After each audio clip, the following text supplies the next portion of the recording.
Hoje nós vamos estar tratando sobre, na verdade, nós vamos hoje finalizar o capítulo 19 da Confissão de Fé de 1689, o capítulo que trata sobre a lei de Deus, que vai, na verdade, trazer uma conclusão do que foi dito ao longo dos outros 6 parágrafos acerca da lei de Deus. Mas essa conclusão, ela também traz aspectos novos e aspectos que servem também para nos instruir. Nós vamos aproveitar essa aula para tratar disso hoje.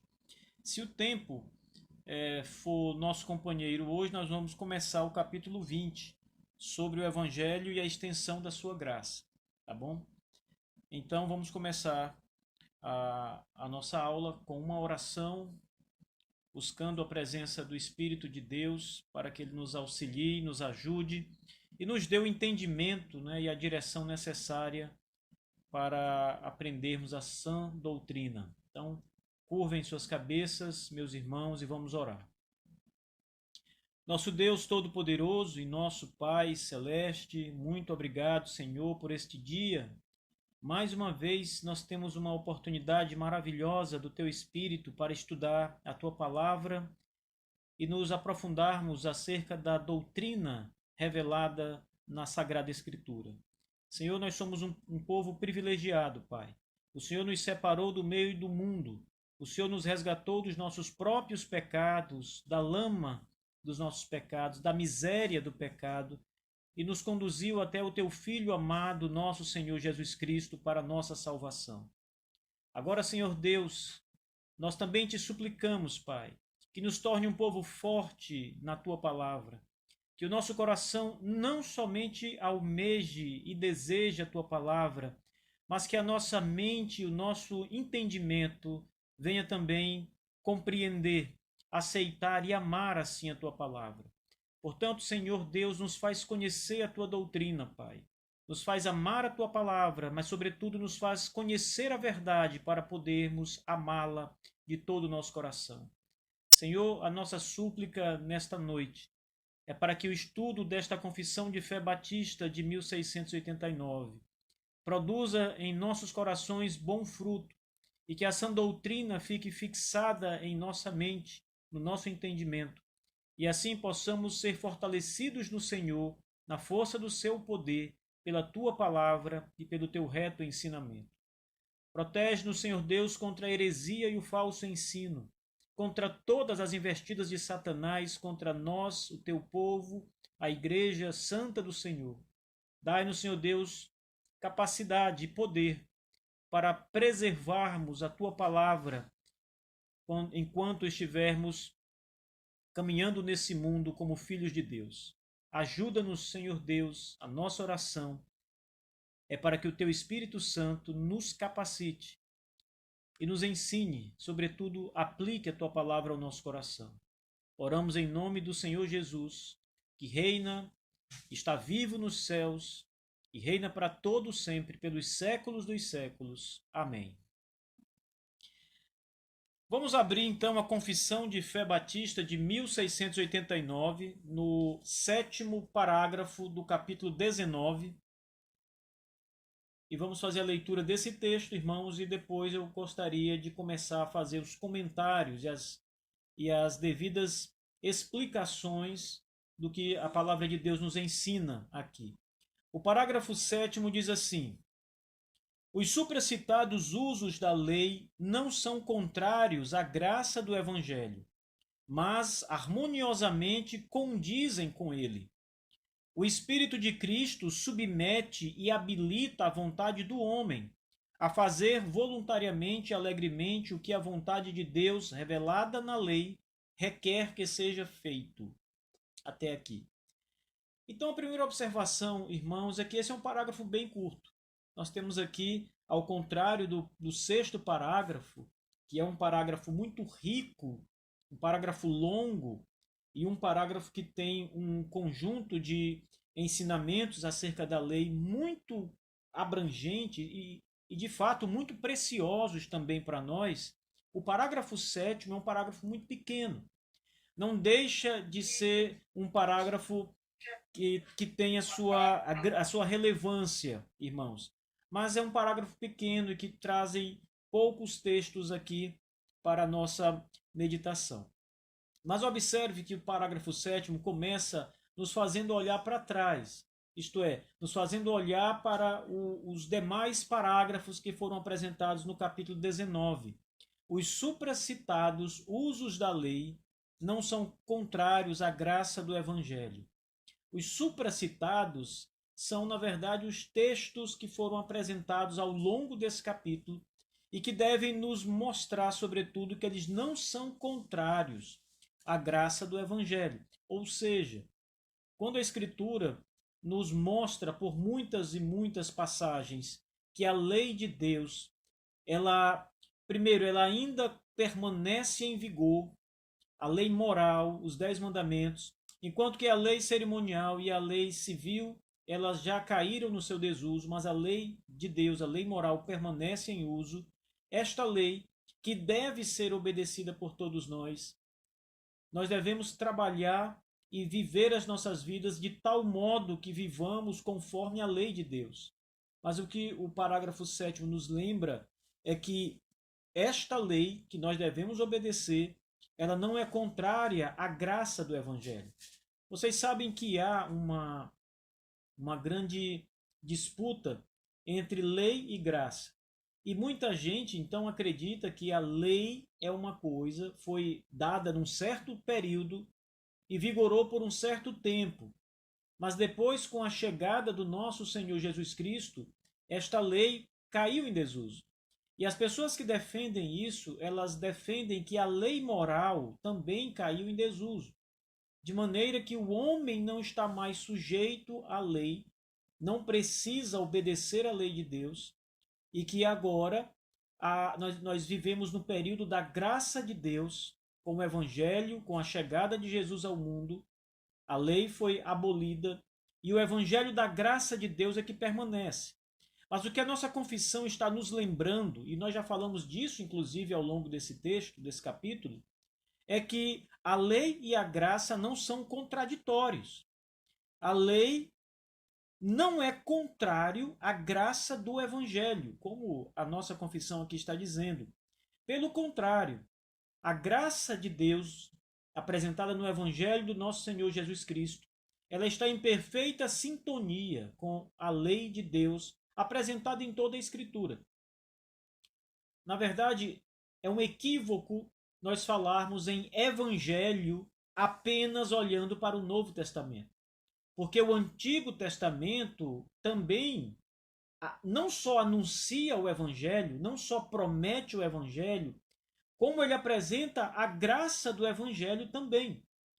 As pessoas no Antigo Testamento eram salvas pela graça de Deus. Vocês sabem que nunca houve um período na história humana, desde Adão, em que uma pessoa tenha sido salva pela graça. Todos os homens que foram salvos, de Adão até o último homem que será salvo, é salvo pela graça de Deus. E essa graça, ela não está só no Novo Testamento. No Novo Testamento, ela se revela como Filho de Deus encarnado. E é consumado aquilo que era prometido no Antigo Testamento, que é a morte do nosso Senhor Jesus na cruz do Calvário para a remissão dos nossos pecados. Mas acontece que a graça está no Antigo Testamento, prometida através das sombras, através do Cordeiro que era anunciado, através da própria lei de Deus. Então, a graça está no Antigo Testamento, mas a graça também está no Novo Testamento, óbvio. Isso ninguém discorda, nem os opositores à lei discordam disso, claro. Agora é importante observar que, da mesma forma, a lei que está no Antigo Testamento também está no Novo Testamento. Assim como no Antigo Testamento, Deus ele exigia de Israel a obediência à sua lei, e esta lei moral não cabia apenas a Israel, mas a toda a raça humana. Eu estou me referindo aqui especialmente à lei moral de Deus, não à lei cerimonial que era para Israel, não à lei civil que era para Israel apenas, mas a lei moral que foi dada para todos os homens. E essa lei moral exigia, de fato, que o homem se comportasse, tivesse a sua conduta a sua vida de piedade, a sua moral regulada pela lei de Deus. Mas no Novo Testamento a mesma coisa acontece. O homem, o servo de Deus, precisa ter a sua conduta balizada pela lei de Deus, a lei, os 10 mandamentos. Portanto, os 10 mandamentos estavam valendo no Antigo Testamento e estão valendo nos dias de hoje. Assim como a graça está no Antigo Testamento e está hoje. Os nossos pais não erram quando eles colocam na confissão a seguinte frase: os supracitados usos da lei não são contrários à graça do Evangelho, mas harmoniosamente condizem com ele. Então, meus irmãos, há uma perfeita sintonia entre a lei e a graça de Deus. Ambos estão ainda em vigor. Deus continua sendo gracioso como sempre foi, e a lei continua sendo requerida a obediência do homem como sempre foi assim. Não houve mudança aqui. As pessoas que acreditam numa mudança, elas estão equivocadas, porque as escrituras não falam de uma interrupção da lei, como nós também estudamos já em alguns textos desse capítulo 19. O próprio Cristo veio cumprir a lei e não revogá-la. E ali ele está se referindo, claro, à lei de Deus num aspecto abrangente. Ele não veio acabar com a lei e dizer agora é o período da graça apenas. Ele veio cumprir a lei. E isso ele fez perfeitamente. Nós sabemos que foi a perfeita obediência de Cristo que nos justificou, porque essa perfeita obediência é então passada, aplicada, imputada sobre nós, os filhos de Deus. E é pela graça que nós somos salvos, como todos os crentes, em todas as épocas também foram salvos. Veja o que o apóstolo Paulo escreveu aos Gálatas, no capítulo 3, verso 21, no que diz respeito à permanência e o nosso dever em obedecer à lei de Deus. Gálatas, capítulo 3, versículo 21, diz assim o apóstolo Paulo: é porventura a lei contrária às promessas de Deus? De modo nenhum. Então perceba que quando os batistas reformados colocaram na sua confissão que a lei e a graça não são contraditórios, pelo contrário, estão em harmonia um com o outro, o apóstolo Paulo está dizendo a mesma coisa. Na verdade, os nossos pais estão balizados na sua afirmação na Sagrada Escritura. Paulo diz que a lei não é contrária às promessas de Deus. Essas promessas de Deus, claro, devem ser compreendidas por nós como as graças de Deus para o povo de Deus. São todas as coisas que o nosso bom Deus promete e nos dá pelo seu Espírito. Isso inclui a salvação. Nós temos aprendido esses dias que a graça de Deus ela não se resume à nossa salvação, mas há uma série de outras bênçãos de Deus que acompanham a salvação dos eleitos de Deus. E o que Paulo diz é isso, é que todas as promessas, o que inclui a salvação, mas também inclui todas as graças de Deus para o seu povo, não está em contrário à lei de Deus. Pelo contrário, a, a lei a lei de modo nenhum é contrário às promessas do Evangelho. Então não há contradição. As pessoas que chegam para nos dizer que há uma contradição aqui, elas precisam primeiro parar e compreender o que Paulo escreveu aos Gálatas. E eu quero lembrar aos irmãos que esta carta dos Gálatas era exatamente uma carta para ajudar as igrejas da Galácia, que estavam sendo ali cooptadas por muitos judeus, defensores da lei, né, da continuidade da lei, nesse caso as leis cerimoniais, as leis dietéticas do Antigo Testamento, a lei cerimonial na sua abrangência máxima. E aqui Paulo está dizendo, olha, chega de lei cerimonial. A lei não é a lei de Deus, os 10 mandamentos não é contrário às promessas de Deus, como nós temos visto. E o apóstolo Paulo prossegue no verso 21 dizendo: porque se fosse promulgada uma lei que pudesse dar vida, A justiça, na verdade, seria procedente da lei. Não existe uma só lei que prometa ou que conceda vida ao ser humano. Paulo diz: se houvesse, a vida seria procedente da obediência a essa lei. Mas não há, simplesmente não há. Então, queridos irmãos, a primeira observação que nós devemos focar aqui nesta conclusão é que lei e evangelho não estão em contradição. Lei e evangelho continuam em vigor. Antigo e Novo Testamento tem lei e tem evangelho. Nenhum dos dois viveu ou esteve presente em apenas um período da história da salvação. Tanto a graça estava no Antigo quanto estava no Novo Testamento, tanto a lei está no Antigo como está também no Novo Testamento. E não há contradição nenhuma aqui. A lei não é para nossa salvação. A lei é o procedimento que Deus espera do seu povo. A graça é que garante a nossa salvação, porque isso é um dom de Deus para o povo de Deus. Então, a confissão prossegue dizendo assim, meus irmãos. Veja, o Espírito de Cristo submete e habilita a vontade do homem a fazer voluntária e alegremente o que a vontade de Deus, revelada na lei, requer que seja feito. Essa conclusão, ela é extraordinária e é essencial para nós podermos viver conforme o padrão que Deus exige. Primeiro, os batistas estão dizendo o seguinte: a lei precisa ser obedecida. E somente o povo de Deus pode obedecer à lei de Deus de modo digno. Por quê? Porque, segundo a nossa confissão, nós somos movidos pelo Espírito de Cristo. É a força, o poder, a habilidade do Espírito de Deus em nós que nos leva à obediência. O Espírito de Cristo, diz a confissão, primeiro, submete, ela torna o homem submisso à lei de Deus, à vontade de Deus.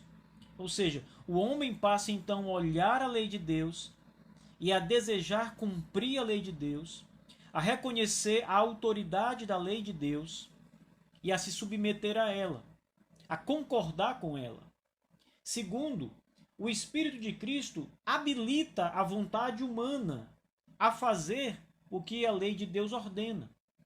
Ou seja, o que nós temos que entender aqui é que, pelo Espírito do Senhor, nós somos, primeiro, subjugados para obedecer à lei, para reconhecer a autoridade de Deus na lei.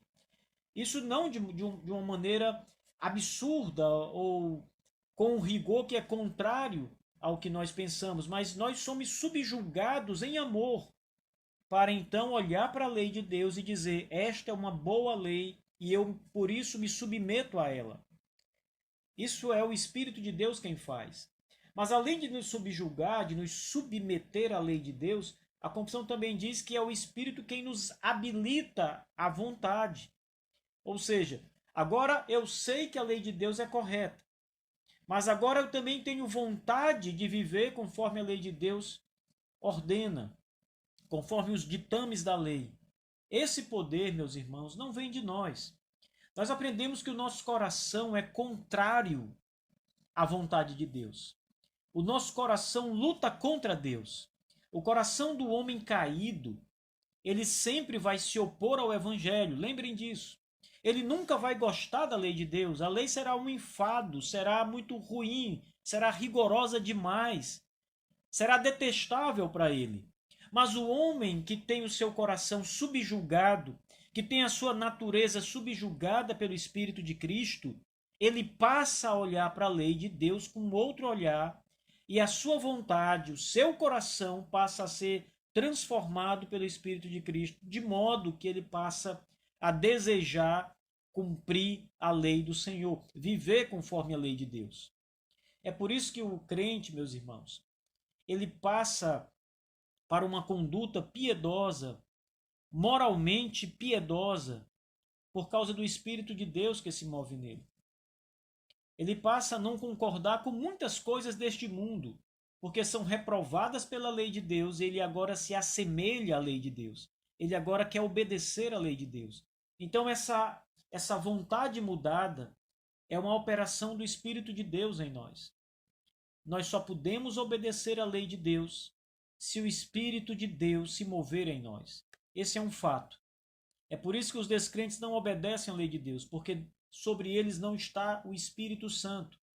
E quando obedecem de uma forma coincidente, ou seja, quando eles fazem o que realmente todo homem tem que fazer, Paulo inclusive fala disso lá em Romanos capítulo 1 e 2, o apóstolo Paulo vai tratar desse tema. Paulo diz, olha, mesmo sem lei, quando eles fazem o que a lei diz, mesmo sem conhecer a lei, então note que eles fazem isso não porque a lei de Deus está mandando, porque eles não têm lei, eles não conhecem a lei de Deus. Paulo está lembrando que, nesse caso de Romanos, que a lei está no coração, que há ainda um princípio, uma semente que foi plantada no coração deles, que os leva, mesmo de maneira praticamente inconsciente, a entender algumas coisas do que é certo e do que é errado. Mas o que nos leva a obedecer essa lei, o que muda a nossa vontade para se adequar à lei de Deus, é tão somente o mover do Espírito Santo sobre nós. Essa ação tão poderosa, meus irmãos, tão cheia de mudanças operadas em nós, que o Espírito de Deus opera, que nos faz obedecer a Cristo e a sua lei, que nos adequa à sua lei. Não é outra coisa. Não é uma capacidade nossa, e nem mesmo uma habilidade natural que nós temos. Não é nenhum tipo de amor que nós temos pela lei de Deus intrínseco ao nosso ser. É uma operação do Espírito de Deus sobre o nosso ser.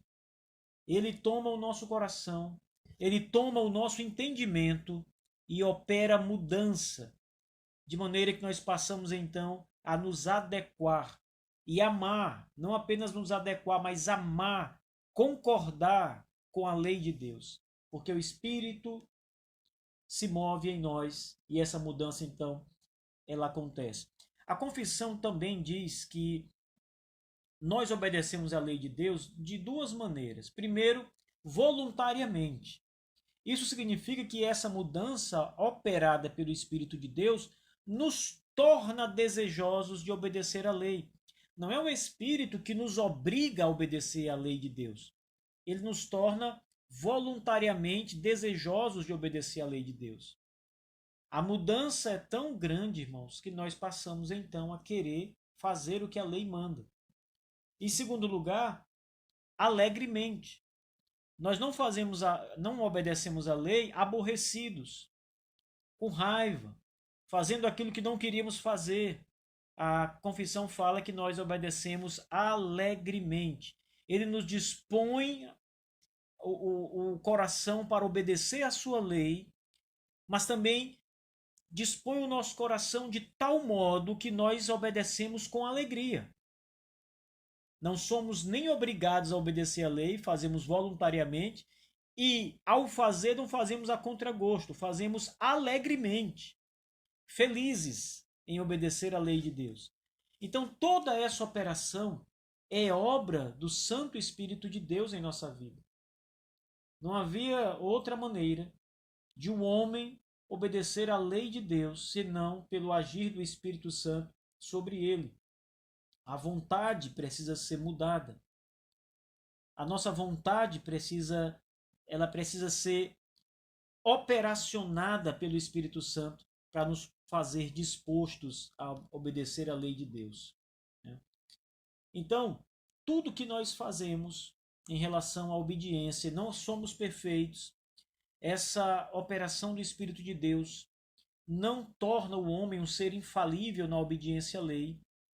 É uma disposição no coração que é mudada para que o homem obedeça à lei, mas ainda há pecado em nós, e por causa desse pecado que ainda habita em nós, a nossa natureza caída, nós não podemos obedecer à lei de Deus perfeitamente. Talvez você pense agora em alguns conflitos, depois de tudo isso que eu falei. Talvez você pense o seguinte: eu obedeço à lei de Deus, mas muitas vezes eu não obedeço alegremente. Ou talvez você pense assim: eu procuro obedecer à lei de Deus, mas não consigo obedecer à lei de Deus em todas as coisas. As duas coisas são verdades para todas as pessoas, inclusive todos os crentes em Cristo Jesus. É verdade que nós muitas vezes obedecemos algumas coisas a contragosto e muitas vezes nem conseguimos obedecer à lei de Deus. Isso é a mais plena verdade. Mas a grande pergunta é: se o Espírito nos dispõe, como diz a confissão de fé, se ele muda o nosso coração e se ele nos dispõe a não apenas amar, mas a obedecer à lei com alegria, por que às vezes isso não acontece? A resposta, irmãos, é a natureza pecaminosa que não nos foi retirada ainda. E mais uma vez, aquela passagem que o apóstolo Paulo fala da luta da carne contra o espírito deve ser entendida aqui dessa forma. Queremos obedecer, mas muitas vezes não conseguimos obedecer. Queremos amar a lei de Deus completamente, mas às vezes alguns pontos da lei de Deus nos aborrecem.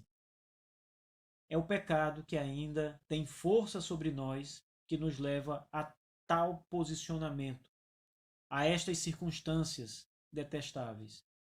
Mas o Espírito de Deus sempre vence. E esse é o ponto. O Espírito de Deus sempre vai vencer essa batalha contra a nossa carne. Isso não significa que não temos que manter sempre o nosso coração vigilante nesta guerra contra o pecado. Precisamos estar sempre vigilantes. Paulo diz: fazei, pois, morrer a vossa natureza terrena. Então, é uma obra que nós precisamos, dia após dia, trabalhar para que a nossa natureza seja, então, enfrentada por nós, pela nossa vontade, pelo poder de Deus, constantemente. As nossas falhas não são falhas que devem ser colocadas na conta do Espírito Santo, o nosso fracasso em obedecer à lei de Deus, mas na nossa própria conta, porque é por causa da nossa queda, é por causa do nosso próprio pecado e da nossa própria natureza que nós não obedecemos à lei de Deus como deveríamos obedecer. Então, meus irmãos, para finalizar, vamos para o texto de Ezequiel, capítulo 36, versículo 27. A Escritura diz: porei dentro de vós o meu espírito, e farei com que andeis nos meus estatutos, e guardeis os meus juízos e os observeis. O profeta Ezequiel, ele é claríssimo na sua colocação acerca da obediência futura à lei de Deus, conforme está prometido aqui ao povo de Deus naquela época e em todas as épocas, claro. Ezequiel está falando da regeneração, da operação do Espírito Santo no coração de um pecador que o torna um crente em Deus. E Ezequiel diz que esse crente em Deus, ele passará a obedecer à lei de Deus. Veja, tirarei de vós o coração de pedra, verso 26, e dar-vos-ei um coração de carne, verso 27, porei dentro de vós o meu espírito, e farei com que andeis nos meus estatutos. Então note que Deus fará pelo Espírito Santo com que todo o seu povo obedeça a sua palavra. Farei com que ande nos meus estatutos. Farei com que guardeis os meus juízos e os observeis. Só é possível fazer isso, obedecer à lei de Deus, pelo Espírito de Deus. Deus põe o seu Espírito em nós, o seu Espírito se move em nós, e por causa do poder do seu Espírito, por causa da persuasão do seu Espírito, por causa da mudança de disposição do coração humano operada pelo Espírito Santo, passamos a obedecer à lei de Deus. Note que não é uma possibilidade, irmãos. Todos os crentes em Cristo Jesus passarão por essa mudança e o Espírito de Deus operará sobre eles e eles então obedecerão à lei de Deus. Aqui a referência, claro, é a lei de Deus, de fato. A obediência à lei do Senhor. A vida mudada e colocada em conformidade com a lei de Deus. Essa é uma verdade no Antigo Testamento, como vimos agora em Ezequiel, e é uma verdade no Novo Testamento, pelas as epístolas paulinas e as demais epístolas que tratam do tema também. Então, meus irmãos, é isso aí sobre o nosso capítulo 19, a lei de Deus, nós encerramos. Eu acredito que Deus nos deu uma graça muito preciosa em estudar esse capítulo, porque ele trata de um tema que é muito discutido e muito mal compreendido, inclusive, pelas pessoas, pelas igrejas, especialmente naquele dilema que eu apresentei no início sobre lei e evangelho.